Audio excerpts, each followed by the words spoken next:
अगला मंथ यानी 13 मई क्या कर्नाटक में चल रहे सियासी नाटक को विराम लगा पाएगा? कर्नाटक विधानसभा चुनाव ऐसे समय में है जब देश की सियासत एक ही चौराहे पर खड़ी दिख रही है। 2024 आम चुनाव से पहले ये सियासत ना जाने किस दिशा में कौन सी करवट लेगी।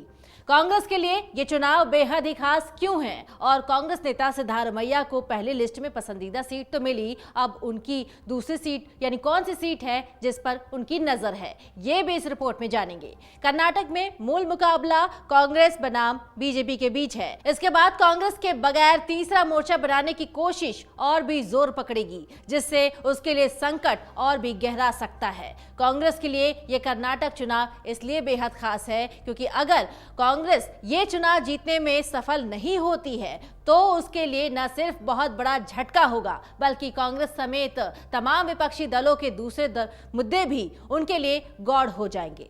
पार्टी को भी इसका पता है कि इसे लेकर वो गंभीर है और राहुल गांधी को संसद से अयोग्य घोषित करने के बाद पार्टी की मीटिंग बुलाई गई है और चुनाव के नजदीक आते ही कांग्रेस ने अपने 124 उम्मीदवारों की पहली सूची 25 मार्च को जारी कर चुकी है। कांग्रेस ने पूर्व मुख्यमंत्री सिद्धारमैया को वरुणा निर्वाचन क्षेत्र की सीट से उम्मीदवार चुना है। कांग्रेस नेता और कर्नाटक के पूर्व सीएम सिद्धारमैया अगले महीने होने वाले विधानसभा चुनाव में वरुणा सीट से उतरने की तैयारी कर रहे हैं। लेकिन इसी बीच चर्चाएं हैं कि सिद्धारमैया हमेशा से ये कहते आए हैं कि वो 2 सीटों से चुनाव उतरेंगे। हालांकि कांग्रेस के वरिष्ठ नेता ने कहा है कि वो हाईकमान पर ही ये निर्णय छोड़ते हैं।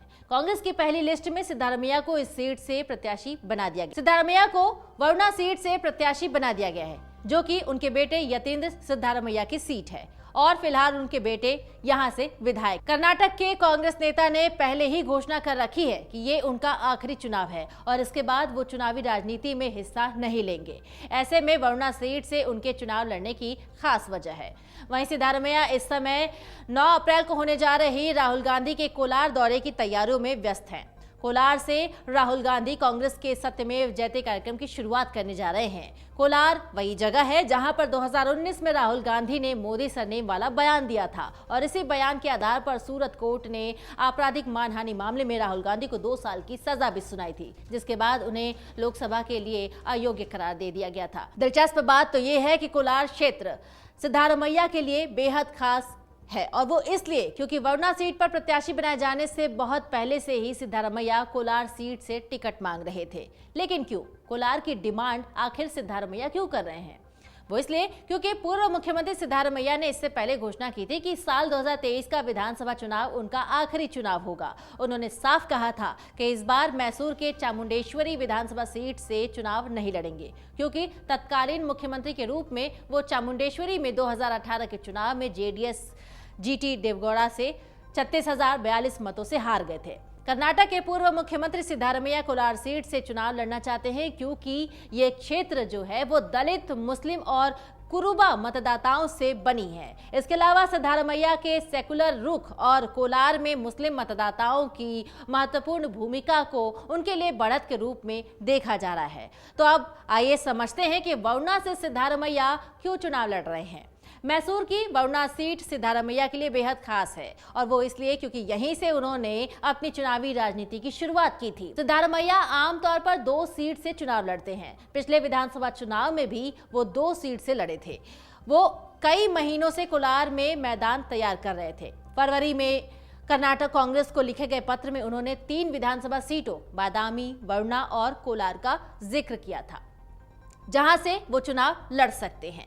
बादामी और कोलार कांग्रेस की पहली लिस्ट में शामिल नहीं है, तो अब सूत्र ये कहते हैं कि कोलार से उनके टिकट की संभावना कम ही है क्योंकि स्थानीय रिपोर्ट से पता लगता है कि उनके लिए वहां से चुनाव जीतना मुश्किल हो सकता है। और इसी बीच अटकलें ये भी हैं कि कर्नाटक में बीजेपी के दिग्गज नेता बीएस येदियुरप्पा के बेटे बीवाई विजयेंद्र उसी सीट से चुनाव लड़ सकते हैं जहां से सिद्धारमैया मैदान में उतरेंगे।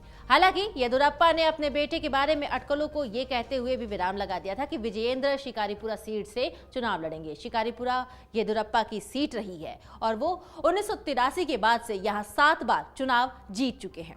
इस चुनाव में एक तीसरा कोण भी बनता हुआ दिख रहा है और वो है देवगौड़ा की पार्टी जेडीएस। इनके लिए भी ये चुनाव बेहद अहम है। कहा जा रहा है कि देवगौड़ा का ये अंतिम चुनाव है और वो इसके बाद सक्रिय राजनीति से दूर हो जाएंगे। उनके बेटे कुमारस्वामी पहले ही पार्टी की कमान अपने हाथ में ले चुके हैं। जाहिर सी बात है कि कर्नाटक के इस दिग्गज नेता के प्रति आम लोगों का क्या रुख होगा, ये भी चुनाव की दिशा तय करेगा। यानी आने वाली 13 मई की तारीख ही तय करेगी कि कर्नाटक में किसकी सरकार होगी। अमर उजाला अब आपके टीवी पर भी। अपने स्मार्ट टीवी पर YouTube पर सर्च करें अमर उजाला, चैनल सब्सक्राइब करें और देखें ताजा खबरें, वो भी HD क्वालिटी में।